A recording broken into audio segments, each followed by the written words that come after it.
poniendo pesos encima y se va disminuyendo el volumen, el puntico rojo que se ve, lo que se va a desplazar es de manera diagonal hacia abajo, pues a medida que va aumentando la presión. Quiere decir que disminuye ese volumen.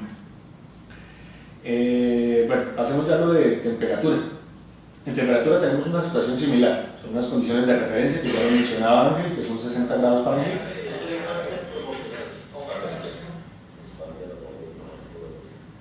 60 grados Fahrenheit y 3 niveles de temperatura. Bueno, aquí falta uno que son los Rankine, que sería bueno, si pueden observar, el único de las 3 escalas que están ahí, solo hay una escala que llega hasta 0, 0, 0, que sería el 0 absoluto, y las demás tienen que recurrir pues, como a hacer un intercambio ahí de manera negativa, ¿no?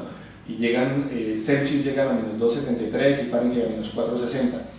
El sistema internacional de unidades pues maneja finalmente son Celsius y Kelvin, y para nosotros el propósito pues dentro de la parte de gas, aunque utilicemos una escala relativa como es Fahrenheit, lo que estamos en realidad es usando una escala absoluta que no aparece ahí, que son los Rankine.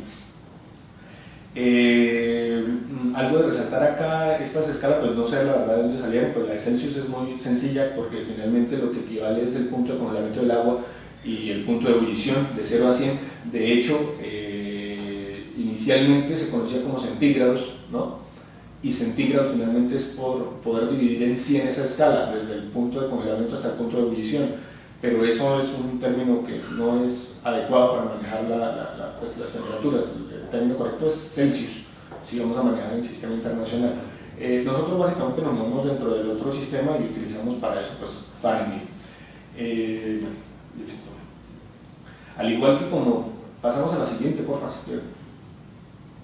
a la de donde está la ley de Charles en Gay-Lussac. Estos dos señores pues también termodinámicamente expresaron cómo es el comportamiento entonces del volumen y la temperatura, y aquí pues es un poco al revés. A medida que usted aumenta la temperatura, pues el gas tiende a expandirse, ¿cierto?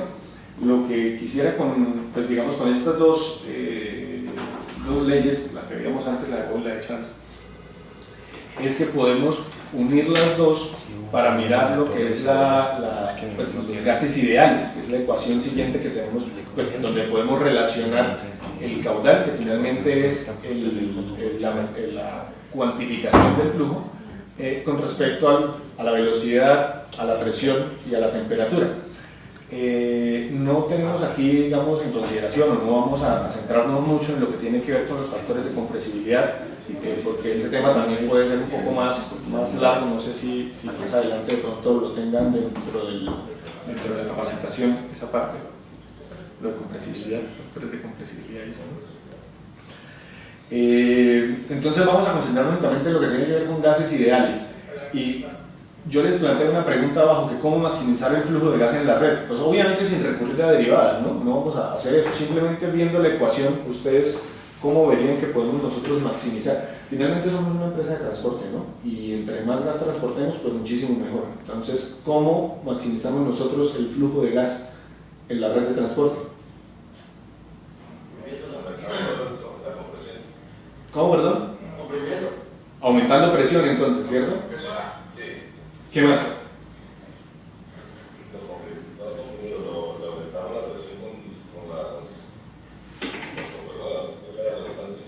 Bueno, aumentamos presión, listo, una. ¿Qué otra cosa? ¿Qué otra variable tenemos ahí?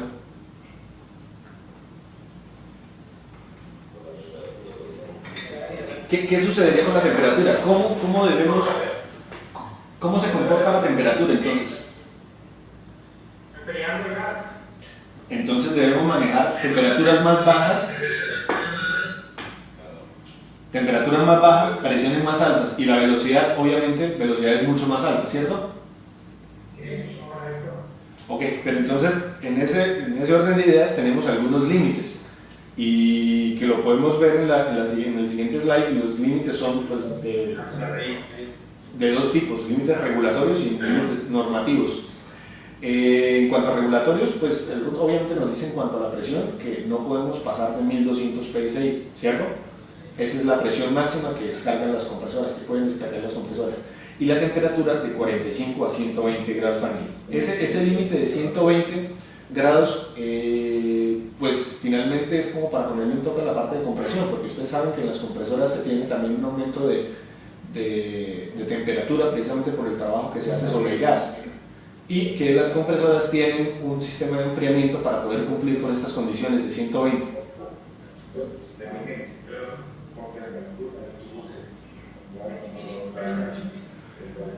Ok, y desde el punto de vista normativo, pues finalmente para poder hacer cualquier construcción en estos sistemas de gas tenemos el ANSI 16.5, donde define cuáles son las clases de presión.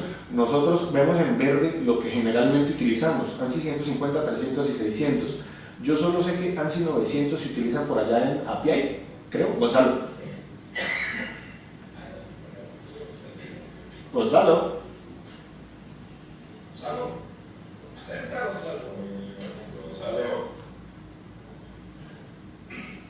Hola, ¿me escuchan en Villao?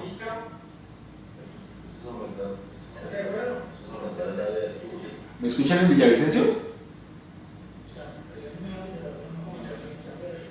¿Qué pasó?